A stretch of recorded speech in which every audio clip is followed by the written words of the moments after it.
8월 9일 화요일입니다. 오늘은 미가 5장 1절로 마지막 15절까지 말씀, 야곱의 남은 자가 되라 라는 제목입니다. 야곱의 남은 자가 되라. 미가서는 1장부터 7장까지 있지만 들으라로 시작되는 세 편의 설교라고 그랬죠. 그래서 1장, 2장이 한 덩어리고 3, 4, 5장이 한 덩어리고 마지막 6장, 7장이 또 한 덩어리, 이렇게 세 편의 설교예요.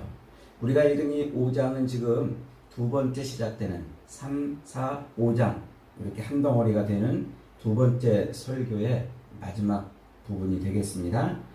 두 번째 설교에서 지금 미가가 남유다와 북이스라엘 백성들에게 동시에 외치고 있는 말씀이 뭐냐면, 하나님의 백성이라고 말하면서, 하나님의 선민이라고 말하면서도 실제로는 하나님의 통치하심에 무릎 꿇고 살지 않고 자기 멋대로, 자기 법대로 사는 그 백성들을 하나님이 어떻게 하시겠다? 그들을 멸하시겠다. 그들을 심판하시겠다. 그리고 그들 가운데에서 남은 자들을 다시 모아서 하나님의 완전한 통치가 이루어지는 하나님의 나라를 다시 세우겠다. 이 말씀을 선포했다고 그랬죠. 그때 하나님의 통치하심, 하나님의 그 주권에 무릎 꿇지 않는 그 백성들을 심판하실 때 남은 자가 있어요. 그때 남은 자는 심판을 피해가지고 어쩌다 저쩌다 남겨진 자가 아니고 하나님의 백성들이라는 거예요. 특별히 하나님께서 남겨두신 백성들이에요. 그들을 하나님께서 모으는데, 그것을 어저께 우리가 읽었던 그 4장에서는 그들을 뭐라고 표현했어요? 저는 자, 절름거리고 쩔뚝거리는 자라 그랬죠. 그 옛날 자기의 욕망과 욕심을 채우면서 살던 야곱, 그 야곱이 나중에 야복강 나루터에서 하나님과 씨름하다가 하나님이 그의 환도뼈를 쳐요. 그래서 야곱이 평생 이제 남은 인생은 절름발이로 살아요. 절름발이. 저는 자, 하나님이 심판 가운데서 남겨두시는 그 남은 자가 바로 그 야곱의 이 나머지 인생. 야곱이라는 이름, 발뒤꿈치를 잡는 자라는 그 이름이 이스라엘로 바뀌어서 야곱의 남은 인생이 절름발이로 살지만 그러나 이스라엘로 산단 말이에요. 하나님의 완전한 통치와 하나님의 은혜로 사는 그런 존재가 된 거예요, 야곱이. 그래서 하나님이 이 남유다와 북이스라엘 백성들을 하나님이 심판하시는데, 그 심판을 통해서 남은 자가 누구냐면은 야곱처럼 이름이 바뀌어서 하나님만 의지하고 하나님의 통치 앞에 완전히 무릎 꿇고 하나님의 은혜로만 사는 이제 그런 야곱 같은 그런 인생, 그런 백성들만 따로 모으시겠다, 이렇게 말했다고 그랬죠. 그래서 그 저는 자, 하나님이 이스라엘을 심판하실 때 그 저는 자를 이제 모으시는 것은 이제 그 중에서 이스라엘 중에서 진짜 하나님만 의지하고 하나님의 통치하심 앞에 무릎 꿇고 사는 그 사람들만 모아서 새로운 하나님의 나라를 세우시겠다. 이게 미가서 선지자가 지금 외치고 있는 말씀의 핵심이에요. 그러니까 이스라엘이라는 이 백성들, 이스라엘 백성들의 정체성이 뭐냐? 그들의 존재의 정체성은 하나님의 통치 앞에 무릎 꿇고 사는 거예요. 하나님의 은혜로만 사는 존재들인 거예요. 그게 이스라엘이라고 이름이 바뀐 그 야곱의 후손들로 모아진 백성들의 모습인 거예요. 그러니까 이스라엘 백성은 하나님의 통치 앞에 온전히 무릎 꿇고 은혜로만 사는 그런 존재가 돼야 되는데, 그게 그들의 삶의 방식인데 그들이 지금 그렇게 못 사는 거예요. 그렇게 안 살고 있는 거죠.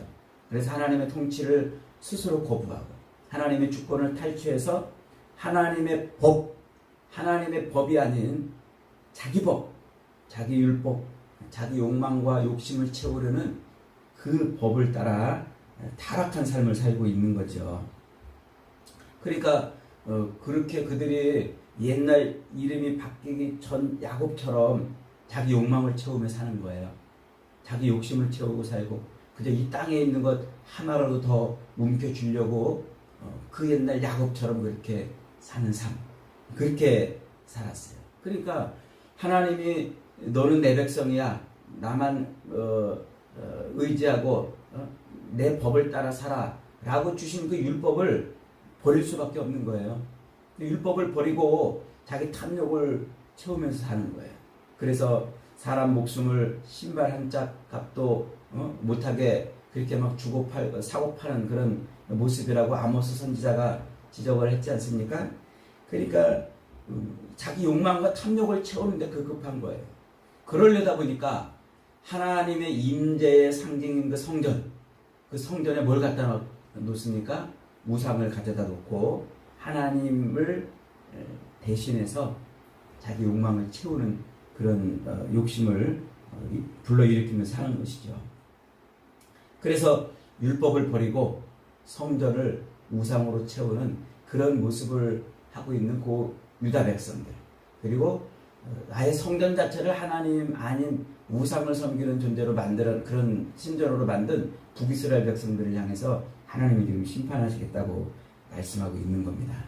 그래서 하나님은 그 욕망과 탐욕을 채우기 위해서 하나님 나라 백성의 삶을 버린 그 남유다와 이스라엘 백성들을 하나님이 심판하심으로 하나님의 완전한 통치가 이루어지는 그 나라를 이루시겠다라고 말씀을 하시면서, 그러면서 어제 우리가 읽었던 그 4장에서 이제 시온산이 모든 산보다 높은 곳이 될 것이고 많은 백성들이 그 시온산으로 몰려오게 될 것이다, 이렇게 말했다고 그랬죠.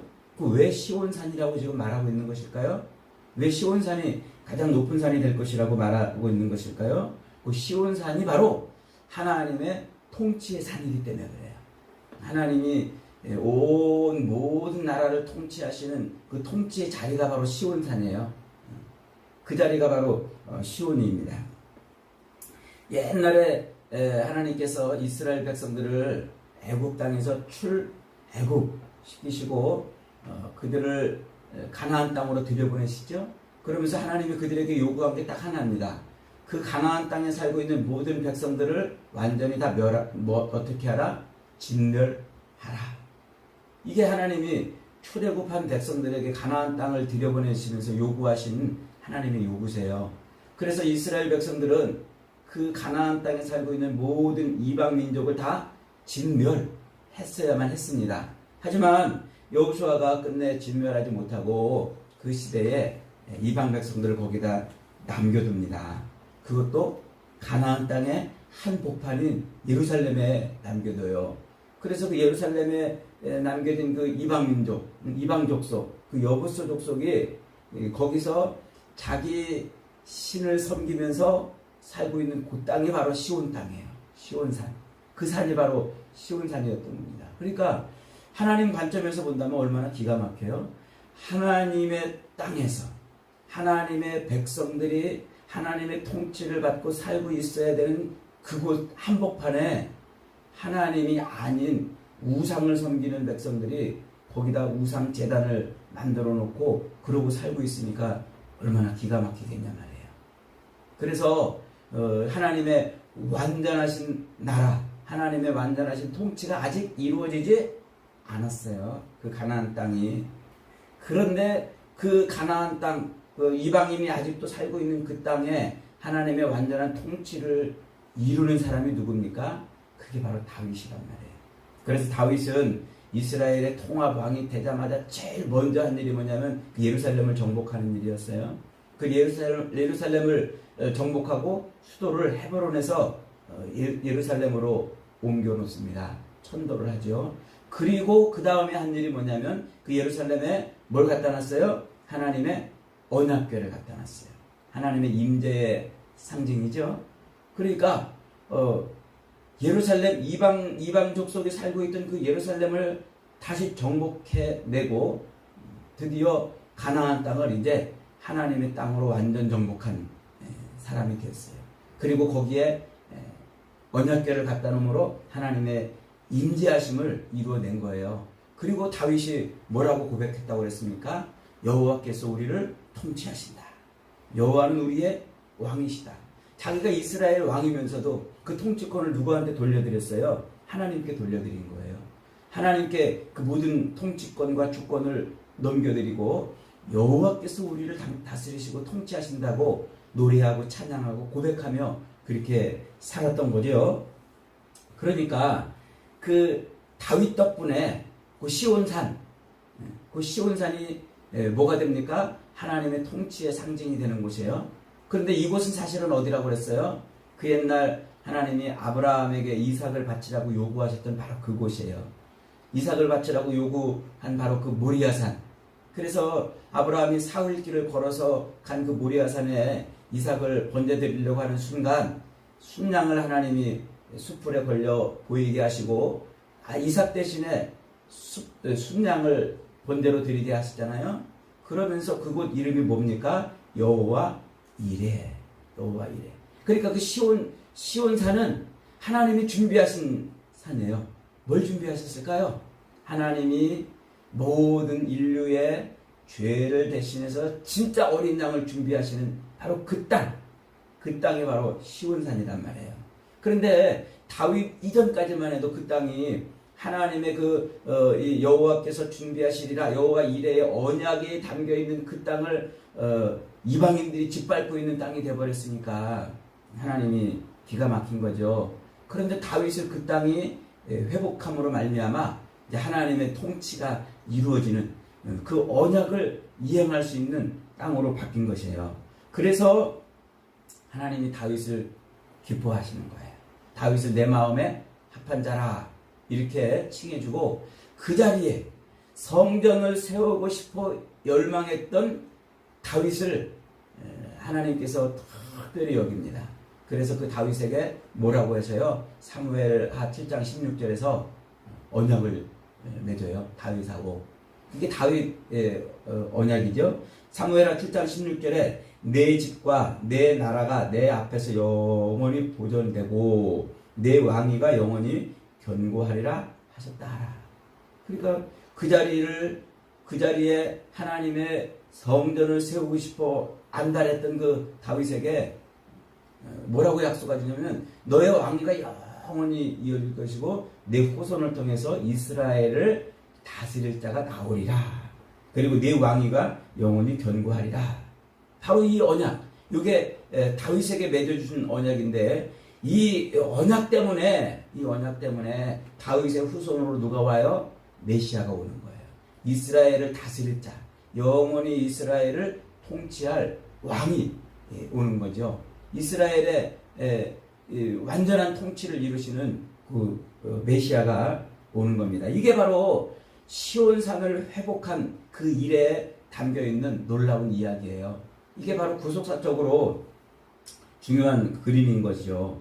오늘 본문 2절은 그 다윗의 후손으로 약속된 그 메시아가 즉 이스라엘을 다스릴 자가 태어날 곳이 어딘지를 소개해주고 있습니다. 2절 한번 같이 있습니다.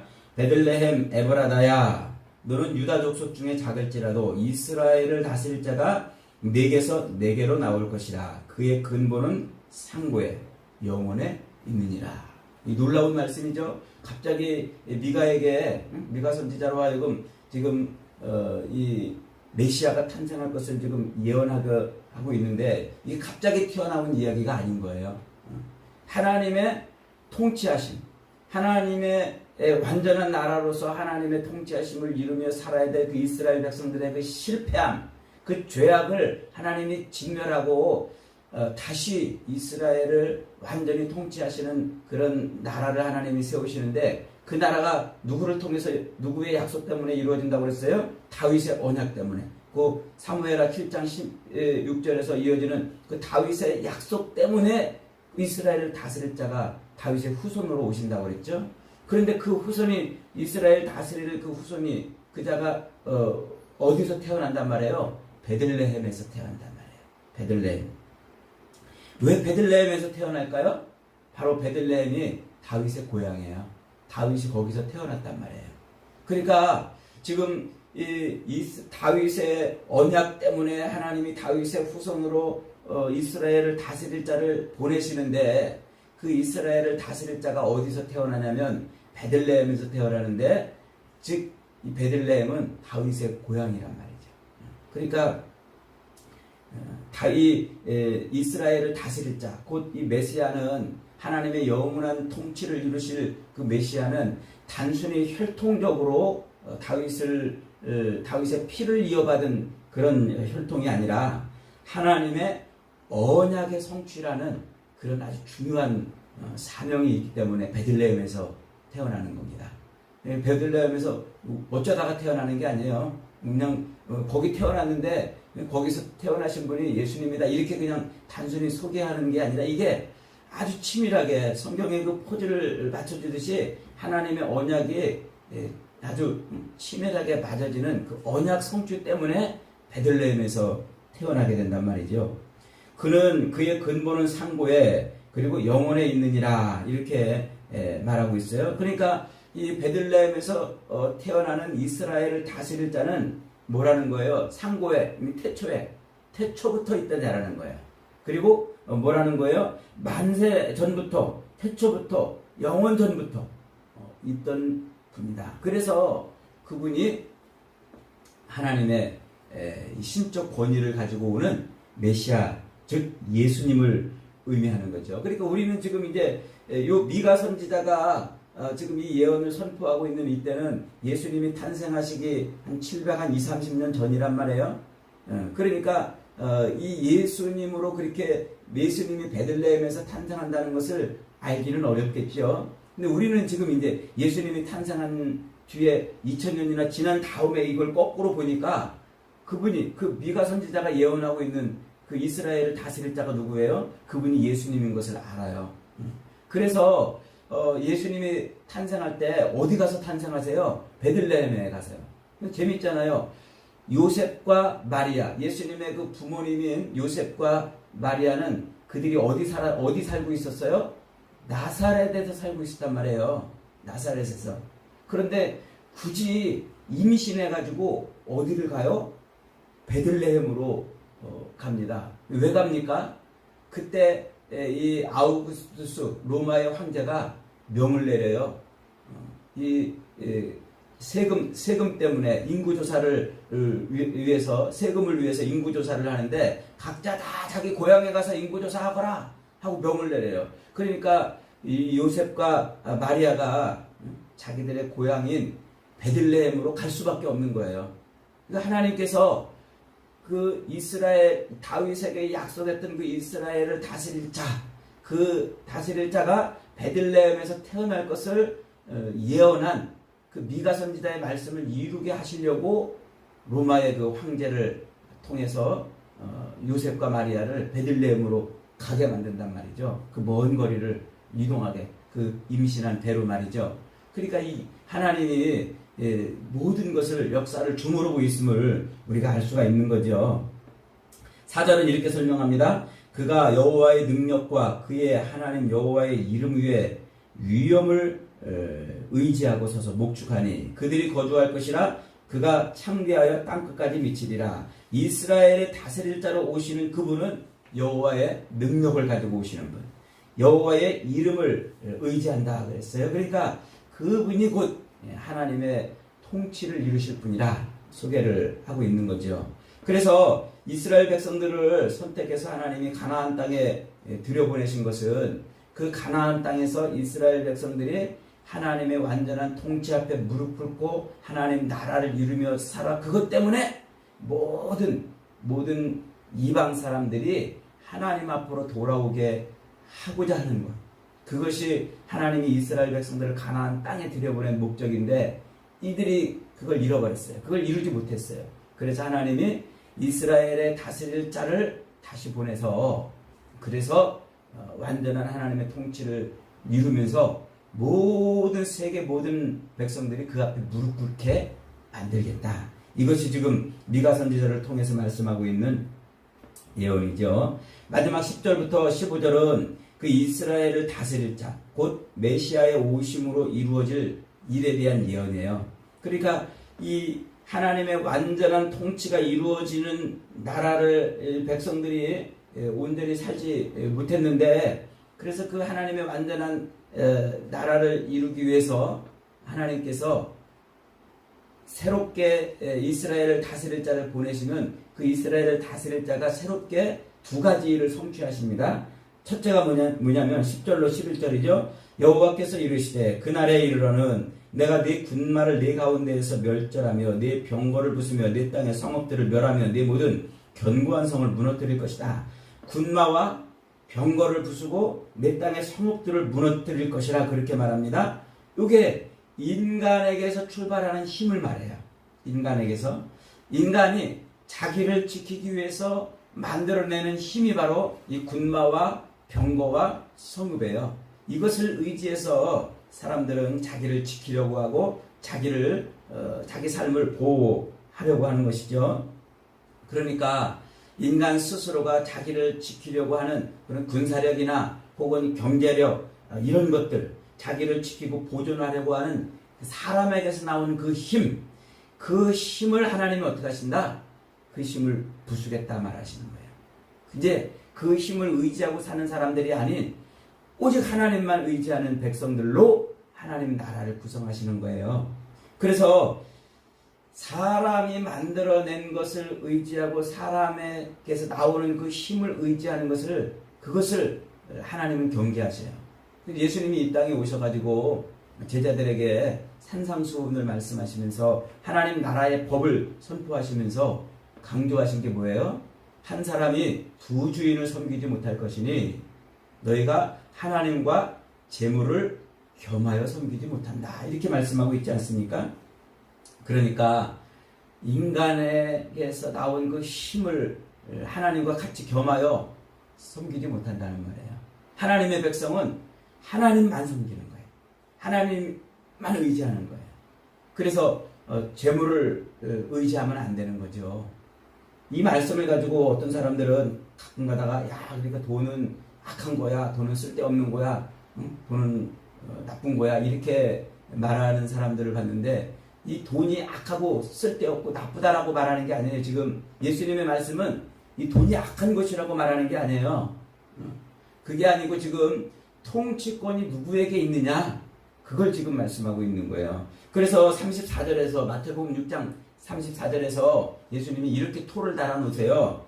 그런즉 너희는 먼저 그의 나라와 그의 의를 구하라. 그리하면 이 모든 것을 너희에게 더하시리라. 그 물질을 통해서 얻을 수 있는 그런 것들을 더하신단 말이에요. 이게 악하면은 더하시지 않겠죠. 그러니까 이 하나님의 백성의 통치권이 먼저 어디로 가야 된단 말이에요? 하나님께 가야 된단 말이에요. 하나님을 의지하는 것이, 하나님을 붙드는 것이, 그것이 백성의 삶의 가장 중요한 일이에요. 이게 우선순위란 말이에요. 그런데 지금 이스라엘 백성들은 어떻게 했다는 말이에요? 우선순위를 세상 것에 뒀단 말이에요. 인간에게서 나오는 그 힘을 의지하고 그 힘을 바탕으로 살려고 했던 것이죠. 이게 지금 이스라엘 백성들의 실패의 모습이라는 것입니다. 그 다음에 두 번째로는 12절부터 14절입니다. 또 그가 또 복수를 내 손에서 끊으리니 내게 다시는 점쟁이가 없게 될 것이며 내가 내게 새긴 우상과 내가 새긴 우상과 주상을 너희 가운데서 멸절하리니 내가 내 손으로 만든 것을 다시는 섬기지 아니하리라. 내가 또 내 아세라 목상을 너희 가운데서 빼버리고 내 성읍들을 멸할 것이다. 그랬습니다. 이 복수를 끊고 점쟁이가 없게 될 것이다 말하는 것이죠. 그러니까 지금 이 우상숭배, 우상을 섬기는, 하나님 아닌 다른 어떤 것을 의지하고 섬기는 그 행위를 끊어버리는 거죠. 이게 이스라엘을 다스릴 자, 즉 메시아가 와서 이루실 일인 것입니다.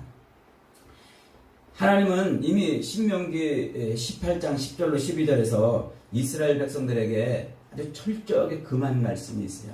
하나님 아닌 우상을 섬기는 것, 그리고 세상에서 잘 먹고 잘 살기 위해서 점을 치는 행위, 이런 것들을 하나님이 절대로 금하셨습니다. 그런데 지금 이스라엘 백성들은 안타깝게도 그것을 행하고 있는 거예요.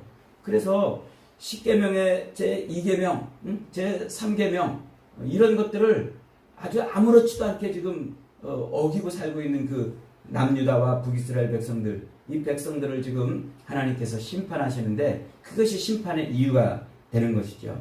그래서 하나님의 통치권을 거부하고 하나님의 주권을 패대기친 그 백성들을 심판하시고 다시 하나님의 통치권을 가져오고 그 통치 앞에 완전히 무릎 꿇는 하나님의 백성들을 모아서 하나님의 나라를 세우시겠다. 이게 지금 미가를 통해서 말씀하고 있는 겁니다. 마지막 15절에서 하나님은 죄악과 우상에 빠져있는 이스라엘 백성들에게 다시 한번 외칩니다. 내가 또 진노와 분노로 순종하지 아니한 나라에 갚으리라 하셨느니라. 이 하나님의 심판은 지금 돌이킬 수 없다는 거예요. 하나님의 통치가 완전히 이루어지는 그 나라를 세우시려는 하나님의 그 계획은 이미 시행되고 이미 추진이 되고 있다는 말씀이죠. 그런데 그 모든 것을 이루는 중심에 뭐가 있다고 그랬어요? 7절로 8절에 남은 자, 야곱의 남은 자예요. 그 남은 자를 위해서 하나님이 이렇게 하시는 거예요. 그 남은 자를 위해서 하나님이 그 모든 일들을 지금 행하시는 겁니다. 그 남은 자가 누구라고 그랬어요? 앞에서 언급한 저는 자라고 그랬죠. 즉 야곱, 이스라엘로 이름이 바뀌어진 그 야곱의 후손을 의미하는 거예요. 완전히 하나님을 기대고 하나님을 의지하며 사는 것이죠. 여러분, 성도가 무엇입니까? 성도란 십자가를 통해서 100% 하나님을 자기 왕으로 고백하는 사람들이 성도예요. 하나님을 자기 주인으로, 자기 삶의 주권과 통치권을 하나님께 완전히 넘겨드리는 사람이에요. 그래서 야복강 나루에서 하나님의 야곱의 그 환도뼈를 친 것처럼 십자가는 그렇게 우리를 치는 거예요. 그래서 우리의 욕망을 깨트리고 욕심을 깨트려 하나님만 의지하게 만드는 것이죠. 그게 십자가 아닙니까? 그러므로 십자가는 우리의 욕망과 욕심대로 살게 만드는 것이 아니라 우리를 하나님께서 인도하시는 지팡이와 막대기가 되는 거예요. 여러분에게 십자가가 그런 것입니까? 그러면 우리는 야곱의 남은 자로 살게 되는 것입니다. 사랑하는 여러분, 이 마지막 때를 야곱의 남은 자로 살아서 십자가를 통하여 우리의 삶의 온전한 주권과 통치권을 주님께 넘겨드림으로 주님의 통치를 누리며 사는 저와 여러분이 다 되시기를 주님의 이름으로 축복합니다. 아멘.